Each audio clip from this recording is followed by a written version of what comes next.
Bonjour à tous, je m'appelle Estelle Abou et je vous souhaite la bienvenue sur Réel. Avec ce podcast, je donne la parole à des personnalités qui ont un impact positif, réel, sur l'autre, l'économie, l'environnement ou les générations futures. Par leurs actions, leurs entreprises, leurs pensées, leurs œuvres ou leurs visions, ces hommes et ces femmes contribuent d'une manière ou d'une autre au monde de demain et à celui d'aujourd'hui. Si vous aimez le podcast et que vous voulez me soutenir dans ma démarche, la meilleure manière de le faire, c'est de vous abonner, de mettre 5 étoiles à l'épisode, de le commenter ou encore d'en parler autour de vous sur les réseaux sociaux et dans la vie réelle.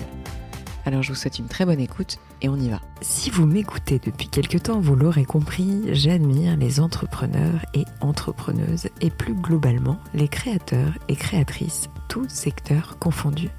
Je suis depuis toujours impressionnée par ces personnalités qui osent se lancer, se planter, mais continuent sans cesse animées par la passion. Et puis, il y a celles et ceux qui accompagnent ces personnalités, leur permettant parfois de vivre de leur création, et parmi eux, YouTube. Avec 2 milliards d'utilisateurs mensuels dans le monde, dont 40 millions en France, YouTube est désormais un accélérateur de talent incontournable.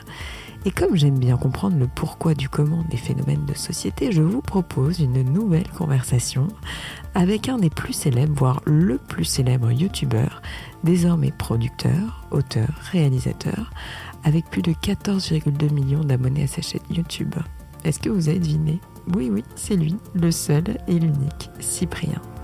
Précision importante, cet épisode est sponsorisé par YouTube, mais promis, je ne l'aurais pas accepté si je n'avais pas eu le droit de garder ma liberté de ton et de parole. Alors bonne écoute et surtout, comme d'habitude, n'oubliez pas de partager l'épisode et de m'écrire pour me dire ce que vous en avez pensé. Cyprien, merci beaucoup d'avoir accepté mon invitation. Merci de m'accueillir. Je suis vraiment ravie. Je pense que beaucoup de gens te connaissent, mais je vais te demander si ça ne te dérange pas de te présenter, autant professionnellement que personnellement, en ne nous disant que ce que tu as envie de nous dire, bien sûr. Je ne te dirai pas ce que j'ai pas envie de te dire. Je m'appelle Cyprien et ça fait plus de 10 ans que je fais des vidéos sur Internet. Je suis principalement connu pour ça. Et en parallèle, je fais pas mal d'autres projets de fiction, de bande dessinée, de dessin animé, de jeux vidéo. Voilà, dans le divertissement. J'aime bien divertir. Oui, et tu le fais très bien. Comment et pourquoi tu t'es retrouvé sur YouTube la première fois, en fait ? Comment ça s'est passé le tout début de Cyprien ? Au début, les outils étaient tellement balbutiants sur Internet. Il y avait YouTube et Dailymotion. Et en fait, quand j'ai posté une vidéo, c'était surtout pour voir si ça marchait. Tu vois, il y avait un côté un peu une nouvelle technologie, nouveau truc. D'accord. Est-ce que ça marche vraiment ? Tu vois, Ouais. c'est comme quelqu'un qui, je sais pas moi, à l'époque créait son compte Instagram. C'était pas forcément pour avoir des centaines d'amis. C'était genre, je peux poster une photo pour voir. Ouais. Et donc c'était un peu pareil. J'ai posté un peu une vidéo. Alors moi, j'ai toujours aimé créer des trucs. Donc j'avais un blog où je postais mes dessins, mes BD, ce genre de choses. Je faisais de la musique, je faisais des fictions sonores, etc. Donc je créais plein de choses sur l'ordinateur familial de mes parents. Ouais. Et il y avait ça qui est arrivé. Je me suis dit bon je vais faire une petite vidéo avec le caméscope de mes parents. Je vais le poster juste pour voir ce que ça donne. Ok. Je m'étais demandé qu'est-ce que je peux poster et j'avais fait une sorte de petite revue de jeux vidéo. Ok.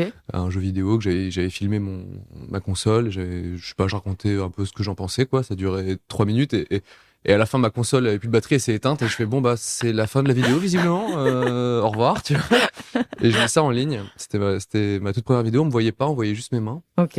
Mais et le son, enfin, on t'entendait, c'est ça ? Ouais, on m'entendait exactement. Voilà.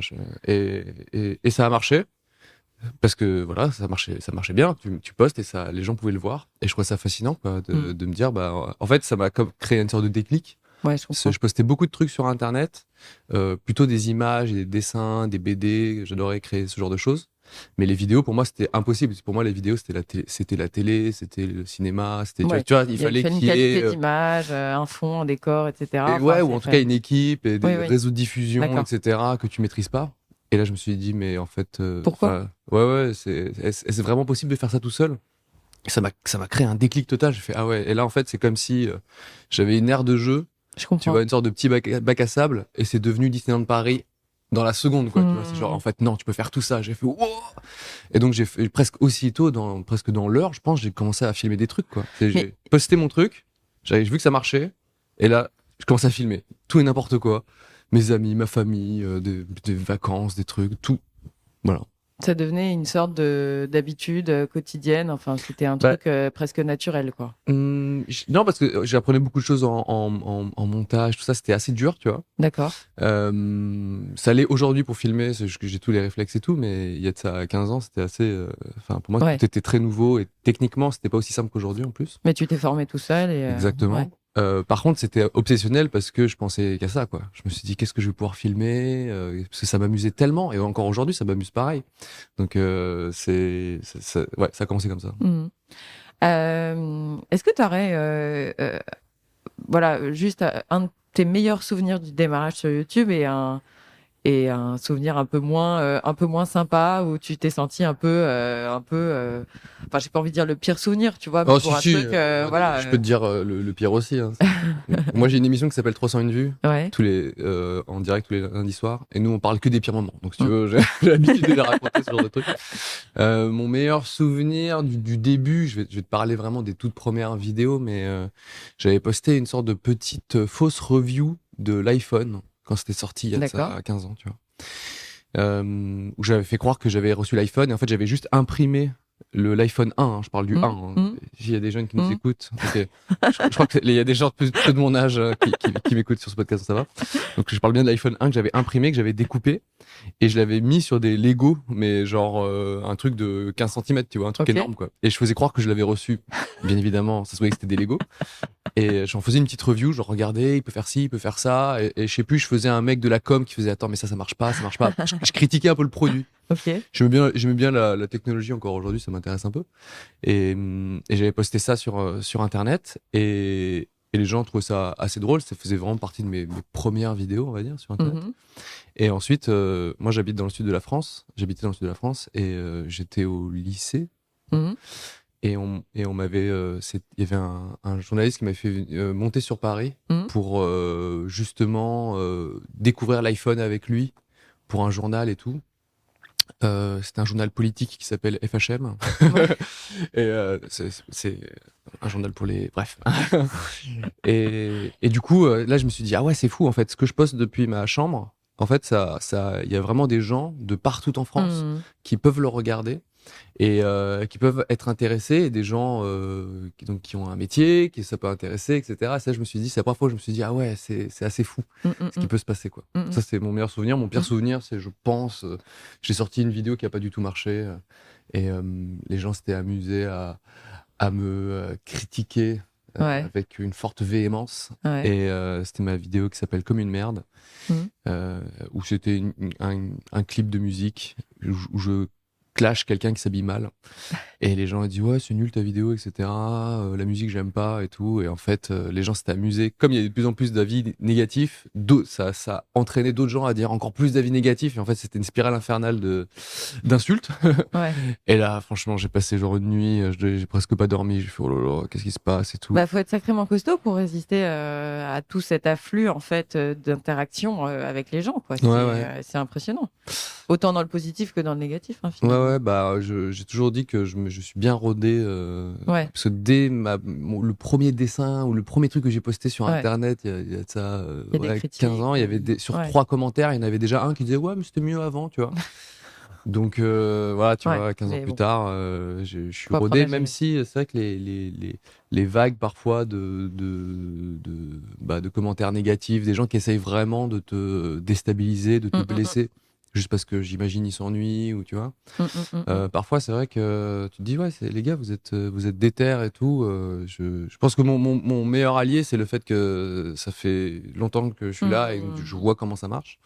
Mais j'imagine des petits jeunes qui commencent, ils peuvent se prendre plein la gueule, quoi. Bien sûr. Mais en même temps, le plaisir est tellement décuplé aussi ailleurs que bon, il faut tempérer ça. Moi, je sais que j'ai jamais pris ça en compte, tu sais. Les avis négatifs, tout ça. Et encore, je m'en sors bien. Je sais que il y a des femmes qui proportionnellement, elles reçoivent plus d'avis négatifs quand elles font des trucs plus qui plaisent moins ou quoi. Donc tu vois, je pense que je suis pas le plus à plaindre, loin de là. Mais je pense que c'est en train d'évoluer, et j'ose croire qu'à l'avenir soit un peu plus peace. Voilà. On y croit. Cyprien, t'es débordant d'activités, t'es slasher, tu fais plein de choses très différentes, donc j'ai conscience que Ça, ouais, je fais slasher. Slasher à fond. Je suis un je, gros slasher. ouais, mais j'utilise ce Tu- terme, tu vois, mais enfin, en gros, c'est, Mais c'est, tu vas c'est le définir pour les difficile gens de qui te. connaissent pas. Hein. Moi, je connais, mais les gens, c'est pour les gens qui connaissent pas du tout slasher, Si, c'est. si, les gens connaissent quand même, ça commence à rentrer un peu dans Ouais, ouais. dans Mais par exemple, imaginons le que dans cette vocabulaire. pièce, il y a quelqu'un qui sache pas ce que ça veut dire. Qu'est-ce que tu lui dirais? Imaginons, hein, imaginons. Slasher, tu veux que je le Je sais définisse? pas, ouais, pour les Bah, gens qui slasher, savent. c'est des gens qui font plusieurs trucs, quoi, qui n'ont pas un seul métier ou une seule spécialité, mais qui sont, voilà, qui ont 3-4 activités Mais tu majeures. vois, j'aurais défini de la même manière. Tu vois, c'est fou, hein. Bon, bah écoute, tant mieux, tu vois. Non, j'ai conscience que t'as pas une journée qui se ressemble et que forcément, tu peux pas dire que ton lundi va ressembler au vendredi. Mais est-ce que tu peux nous donner au moins un exemple d'une de tes journées? Enfin, à quoi ça ressemble? Je pense que les gens sont curieux de savoir comment ça se passe ton quotidien. Hmm, déjà, oui, t'as bien raison que c'est Ouais. les journées qui se ressemblent pas. Bah, je dirais que, en moyenne, il y a toujours une réunion d'écriture. Mhm. Voilà, avec des gens avec qui j'adore travailler. Sur des projets plus ou moins différents, mais une journée d'écriture, voilà. Enfin, une bonne Mhm. matinée, quelques heures, que ce soit pour mon dessin animé, que ce soit pour Mhm. d'autres projets de fiction ou mes vidéos pour YouTube, etc. Ça, Mhm. c'est vraiment le cœur de tout ce que je fais quand même, c'est d'essayer de raconter un propos, un personnage, une histoire, une aventure, n'importe quoi. Et après, je dirais qu'il y a un peu de technique. Je passe pas mal de temps aussi en montage quand je sors. Enfin, quand je sors mes vidéos, jamais je reçois le montage du Mhm. monteur et je le mets en ligne. Ça, Mhm. c'est jamais arrivé. Une fois, mais c'était une vidéo particulière. Et donc, je suis toujours derrière à refaire. Donc là, par exemple, j'ai sorti une vidéo hier. Bah, j'ai terminé le montage, moi, les heures avant que ça se. Enfin, tu vois, Mhm. quelques minutes avant que ça soit publié. Euh, et puis voilà, ça c'est un peu le cœur de mes journées. Ensuite, ben, il peut y avoir des tournages, de la pré-prod. Mhm. Comme je réalise aussi mes vidéos et mes projets, bah, je passe du temps à faire du repérage, Oui, c'est tu ça. vois, Mhm. à faire des lectures avec les comédiens s'il y a des Mhm. Mhm. répètes. Voilà, c'est un peu ça. Ouais.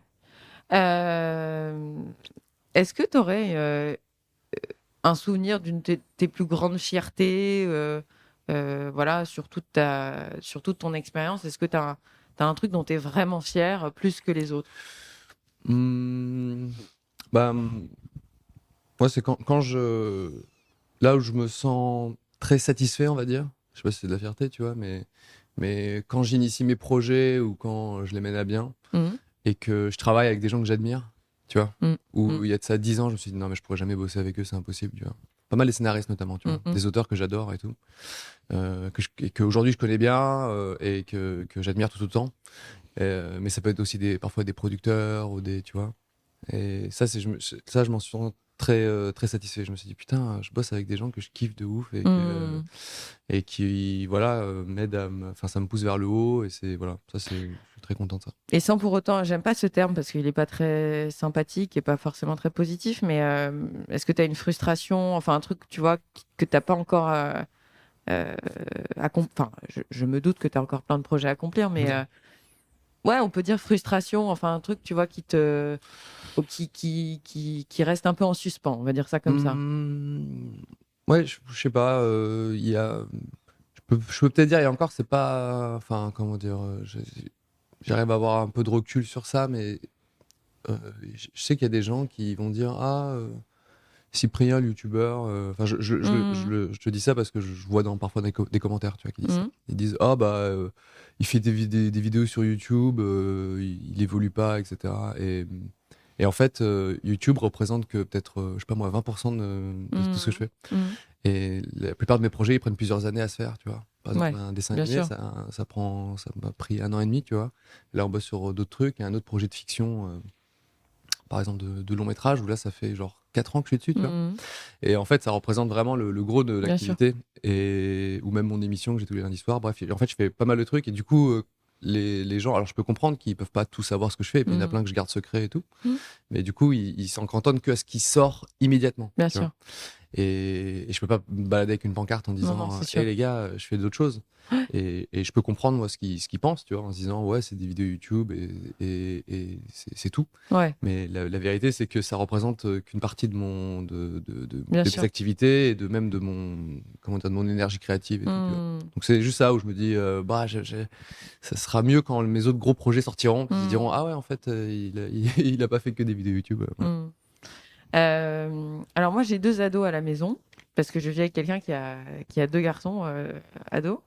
J'ai forcément parlé de toi, j'ai essayé de sonder un peu parce que bon on n'est pas de la même génération donc et ils m'ont tous enfin il y en a un en particulier qui m'a dit mais pourquoi il poste moins de vidéos en ce moment. Donc ça c'était la première question enfin et après c'est vrai que moi j'ai regardé tes vidéos. Et bon, tu as un truc avec le temps, enfin avec la notion du temps. Et j'ai envie de te demander comment tu te projettes, en fait. Si déjà tu te projettes, toi, en tant que Cyprien dans la vie réelle, hein, pas dans la fiction, mais je sais pas, dans 10, 20, c'est un peu compliqué hein, comme question, mais est-ce que tu as une projection de toi?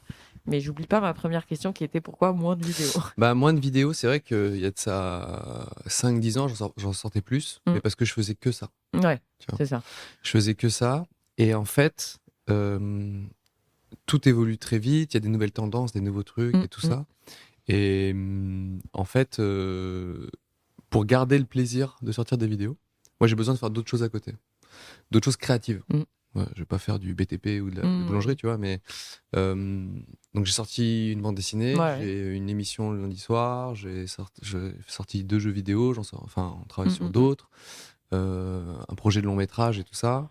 Et ça, c'est des trucs qui sont hyper stimulants, avec des gens qui viennent pas du tout d'internet, des scénaristes, des producteurs, des développeurs, des directeurs artistiques. Et moi voilà, c'est ça qui est un petit peu plus aujourd'hui mes activités. Et YouTube, c'est en plus de ça, à côté, ça reste le centre en étant minoritaire, puisque en fait, c'est l'espace où je m'y sens le mieux. Je comprends. Où comment dire, j'ai besoin un peu de personnes, on va dire. C'est si je dis tiens, je vais faire un court métrage qui se passe dans un smartphone. J'en ai sorti un récemment qui toute l'action se passe du point de vue d'un smartphone. Bah, tu vois, je me dis ok, on fonce, on y va, et puis voilà, tu vois, et ça sortira quand c'est prêt. Il y a pas de, il faut être là toutes les semaines, etc., etc. Je me sens moins youtubeur, mais pourtant ça reste quand même le point central d'un petit peu toutes mes activités. C'est l'endroit où je me sens le mieux. Mais j'ai besoin de faire d'autres choses à côté pour que ça tu vois, c'est un système de soupape en quelque sorte, tu vois. Trop de YouTube, c'est au bout d'un moment, j'ai plus les idées claires. Si j'en fais pas du tout, je sais plus où je suis, tu vois. Je comprends. Donc ça fonctionne comme ça. Donc voilà pourquoi je sors moins de vidéos. Et ton autre question, je m'en rappelle très très bien, mais si tu pouvais la rappeler juste comme ça pour les auditeurs. Non, c'était une projection, c'est-à-dire ça va peut-être avec ce que tu viens de dire, à savoir qu'aujourd'hui tu fais plusieurs choses.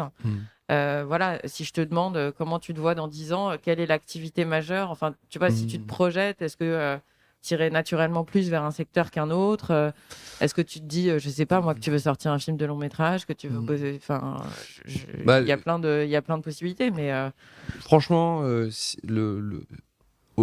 j'espère pouvoir faire la même chose dans 10 et 20 ans. C'est-à-dire avoir toujours mon espace sur YouTube, avoir des projets assez variés, tu vois, pour pas être toujours dans la répétition. Par exemple, là, ça fait des années que je bosse sur mon long métrage et ça avance bien en ce moment et tout. Mais si je faisais que ça, tu vois, j'aurais que un seul projet.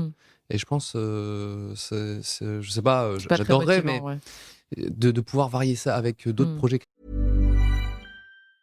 The United States Border Patrol has exciting and rewarding career opportunities with the nation's largest law enforcement organization. Earn great pay with outstanding federal benefits and up to $20,000 in recruitment incentives. Learn more online at cbp.gov/careers/USBP. Créatif avec d'autres personnes et tout, je trouve ça encore mieux, ça nourrit tout le reste. Donc si j'arrive à avoir la même chose dans 10 ou 20 ans, c'est-à-dire ma chaîne YouTube, un jeu vidéo qui sort, un dessin animé ou autre chose, je comprends. Pourquoi pas un long métrage et tout ça, ce serait vraiment le mieux. Aujourd'hui, j'ai le meilleur équilibre. Alors le contre-coup de tout ça, c'est que parfois il y a des deadlines qui tombent en même temps. Oui, Là, c'est ça arrive ça. ce mois-ci. Ah. C'est l'enfer. Ouais. C'est l'enfer. Je dois rendre plein de trucs et terminer, bref. Et du Ok. coup, tous les week-ends y passent, quoi. Mm. Mais bon, ça arrive, tu vois. Mm. Je sais qu'en janvier, ce sera un petit peu plus calme. Il sera plus un projet plutôt qu'un autre qui va avancer. Mm. Mais c'est vrai que parfois, tu sais, t'as des trucs qui sont un peu en stand-by, qui avancent doucement et tout. Et d'un coup, c'est genre, ok, bon, bah, deadline maintenant, il faut rendre ça et tout. Et là, tu fais, ah, non, mais pourquoi tout en même temps? Mais bon, voilà. Tout à l'heure, on a rapidement évoqué des jeunes qui se lancent, tu vois, concernant les critiques, etc. Enfin, tu disais que toi, t'as plus de 10 ans d'expérience, donc forcément, t'arrives à mieux gérer les choses. Mais est-ce que tu aurais des conseils, en fait, à donner à la jeune génération, enfin, à ceux qui te suivent, qui veulent se lancer sur YouTube? Waouh, c'est vrai que je sais même pas si je suis bien placé pour ça parce que. Oh bah si, quand même, non? Mais ouais, mais moi je me suis lancé il y a longtemps, donc en fait les conseils que j'aurais pu donner ou qui Tu étaient crois qu'ils valables, sont plus je sais même pas si c'est vraiment valable aujourd'hui. Moi, je sais juste que ceux qui durent le plus longtemps, ceux qui s'amusent le plus, ce sont les gens qui font quelque chose comment dire, leur ressemble, qui les ressemble. Je sais qui plus, leur je ressemble, connais ouais. plus la langue Ouais. française, merci. Et tu vois, ils se donnent pas un genre. Moi, j'ai vu pas mal de gars qui se donnaient un peu un genre pour faire un peu comme un truc qui marche. Et Il est pas en fait, authentique, quoi. bah, ça marche que quelques mois, tu vois. Et en fait, après, il y a plus voilà, si tu restes authentique et que, je sais pas, tu as une passion pour quelque chose ou quoi, bah, en fait, ça va être ton fondement, en fait, tu Bien vois. sûr. Et ça, on pourra jamais te l'enlever, et c'est ce que les gens vont remarquer. Donc, et c'est ce qui va te faire durer aussi. Voilà, au bout d'un moment, tu te lasses si tu essayes de transformer ta personnalité ou ton contenu. Donc, si tu es honnête, intègre et que tu te dis, bah, c'est comme ça que je le pense et je vais le faire, souvent, les gens vont le remarquer et ils vont apprécier ce côté-là. Voilà. Restez vous-même, c'est assez bête, mais. Non, mais c'est pas bête. Tu t'es déjà demandé ce que tu aurais fait sans YouTube? Ouais, une sorte de chômage professionnel. Je sais pas. Non, moi j'adore les métiers créatifs. Ouais. Donc aujourd'hui, si on me dit, oh, en fait, j'ai débranché ta chaîne YouTube, t'as plus le droit de poster dessus. Et il faut plus que tu apparaisses à l'écran, jamais. Bah, je pourrais, enfin, techniquement, je pourrais faire du montage, je pourrais faire plein de trucs créatifs ou tu vois, des scénarios et tout. Donc, moi, je me vois là-dedans. Mais par contre, si YouTube n'avait jamais existé, Ouais, c'était ça un peu la question. franchement, je pense que sans YouTube, je serais jamais arrivé à ce genre de métier créatif. C'est sûr et certain. Je pense que j'aurais fait un truc beaucoup plus technique. Bah, classique en tout Classique. cas, tu vois. Franchement, je sais pas, travailler dans un bureau, aucune idée. C'est très mystérieux pour moi. Mais en fait, ma passion m'a dirigé vers ce genre de plateforme, tu vois. Donc, je comprends. J'y suis aimanté, quoi.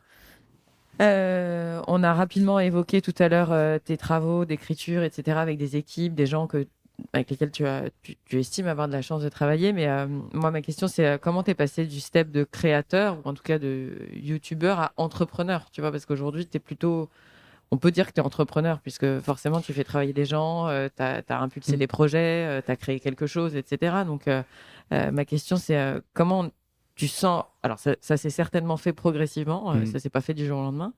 Mais du coup, tu es passé d'un cap de créateur à entrepreneur et tu travailles avec des équipes.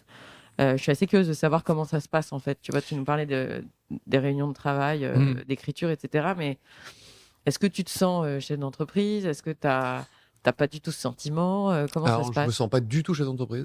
Et aussi parce que j'ai délégué toute cette partie-là. D'accord. C'est que moi, je peux initier quelque chose, genre, j'aimerais bien créer des jeux vidéo avec telle personne, etc., etc. Donc, j'initie le truc. Mais après, tout le reste, toute la partie vraiment embauche, stratégie, etc. Tu es accompagné. Ouais, exactement. Et en fait, moi, ça me soulage énormément.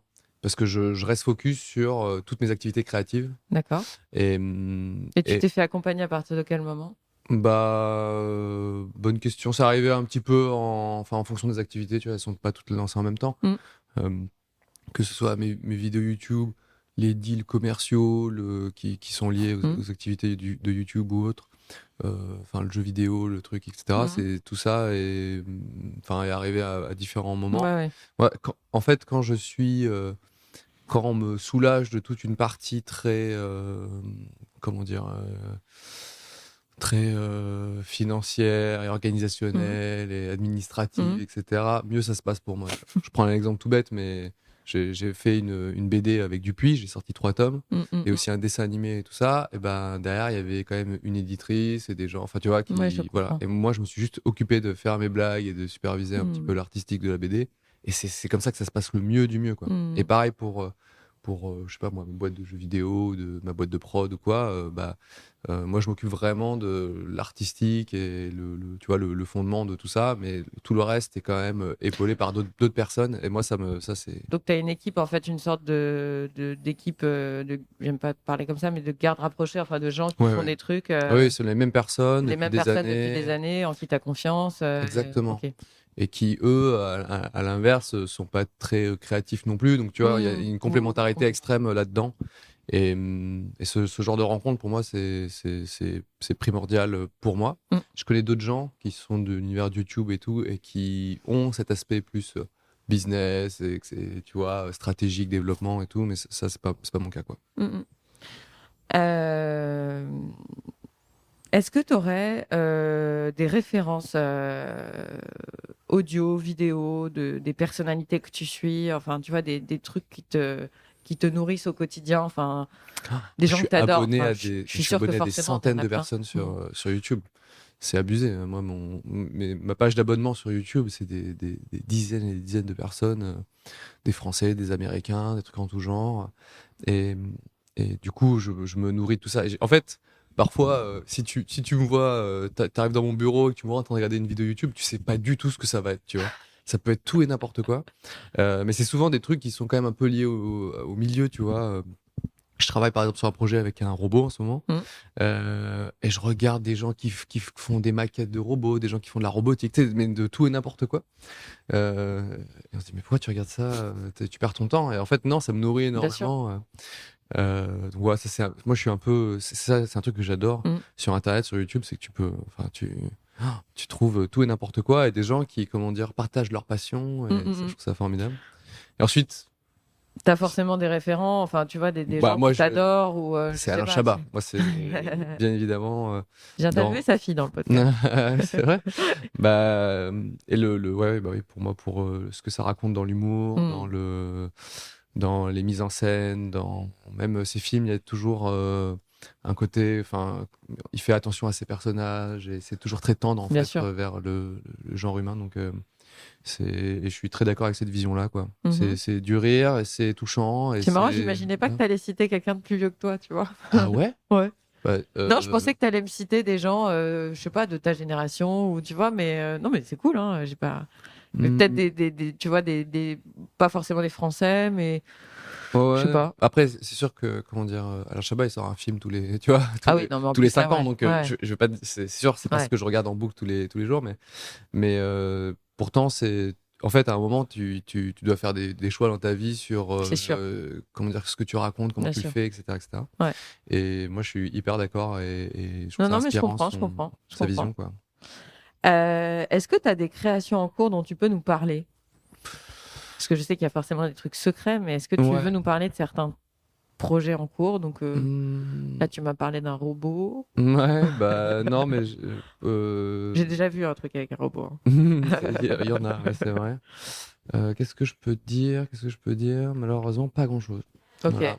Bon, tout est secret, quoi.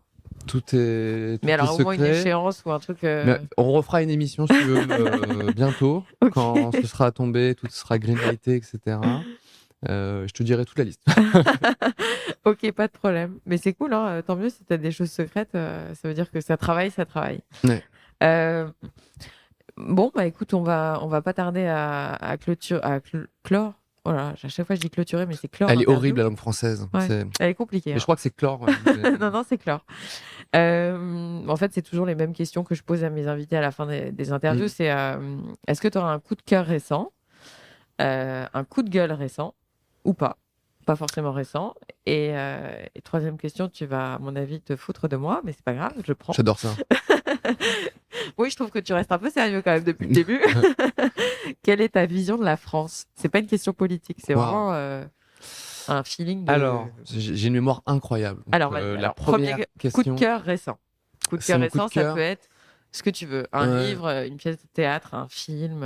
Ah bah en ce moment, bon, je te dis ma lecture du moment. Ouais. Ça doit. Ouais. Et c'est Takeshi Kitano, qui est un réalisateur japonais que j'adore, et qui est un peu mon Alain Chabat japonais. Ok. D'accord. Moi, je suis fan du Japon, donc du coup. Ouais. Et Ça se ressent beaucoup quand même. et Takeshi Kitano, il vient du stand-up dans les années 80. Et, et ensuite, il a fait plein de spectacles, d'humour et tout. Et il a fait ensuite des petits rôles à la télévision. Il a présenté des émissions.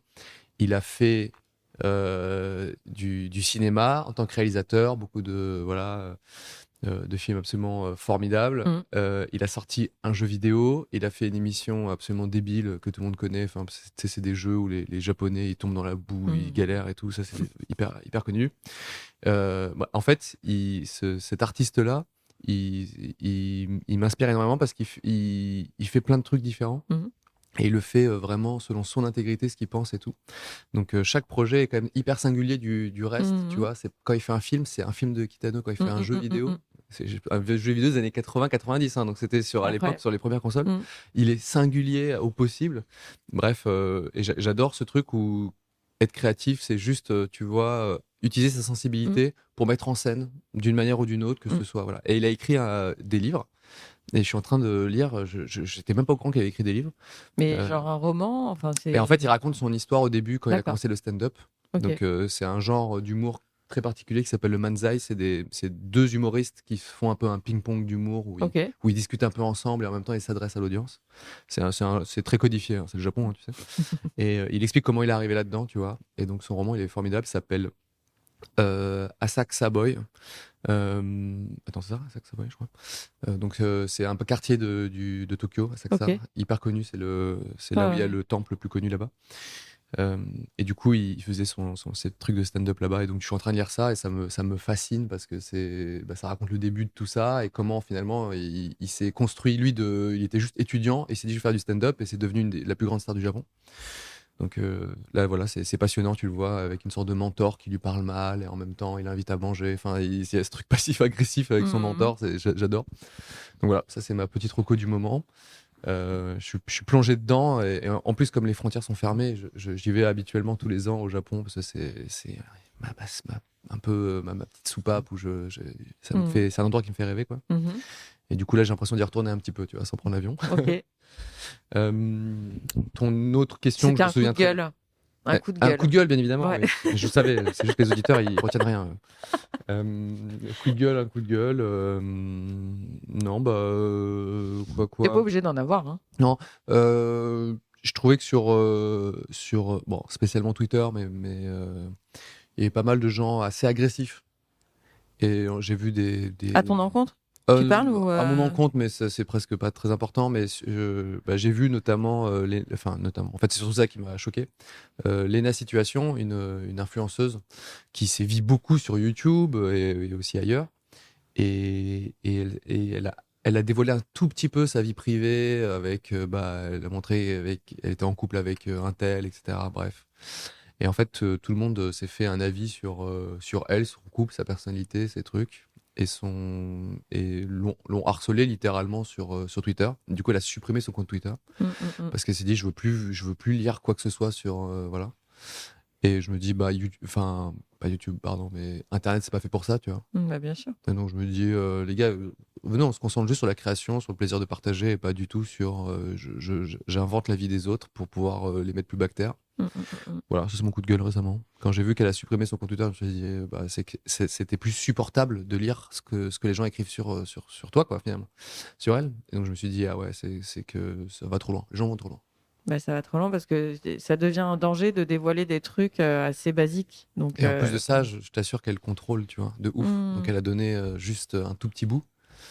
Et en fait, ça a suffi pour que les gens inventent tout et n'importe quoi.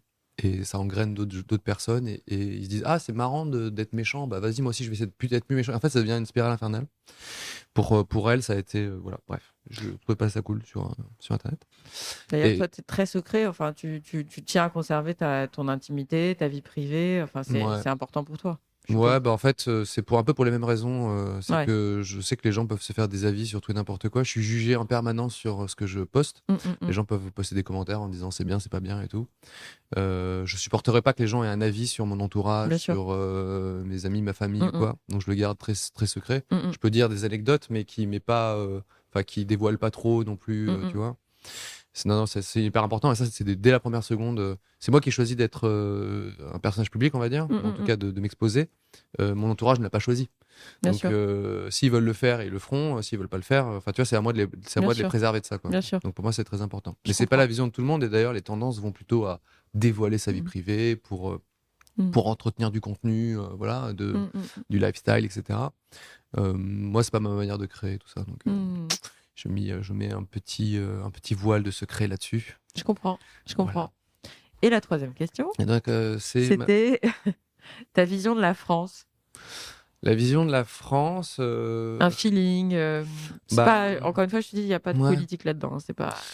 Bah, Ou il y a de la politique si t'en veux, hein, mais c'est plutôt une. moi, ma vision de la France, je pense qu'elle ressemblera. Enfin, forcément, j'ai été influencé par ma famille, puisque moi, mes parents, enfin, je pense avoir la même vision que mes parents, puisque mes parents, eux, ils ont fui la dictature communiste de Roumanie. Donc, mes parents sont roumains, mon père et ma mère, et donc tous mes grands-parents, mes oncles, mes tantes, voilà.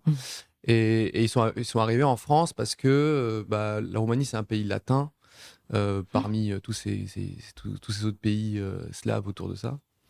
Et du coup, il y avait quand même un affect un peu avec la France, avec les valeurs, avec la culture, avec l'histoire, avec la gastronomie, etc. Et qui est un peu l'endroit formidable du coup, moi, je suis un peu d'accord avec eux, en fait, tu vois. Eux, ils ont tout fui, ils ont tout laissé sur place pour refaire leur vie dans ce nouveau pays pour eux. Moi, c'est le pays où j'ai toujours vécu. Je suis né en France, à Nice, dans le sud de la France. Et du coup, en fait, ils ont toujours le même émerveillement encore aujourd'hui. Et tu l'as encore. Et je pense l'avoir aussi un peu, tu vois. Pour moi, il n'y a rien qui est acquis. Tu vois, je découvre. Enfin, pour moi, ouais, les valeurs de la France et puis son histoire, c'est globalement, on est hyper exigeant, tu vois. On a une exigence française qui est quand même assez incroyable.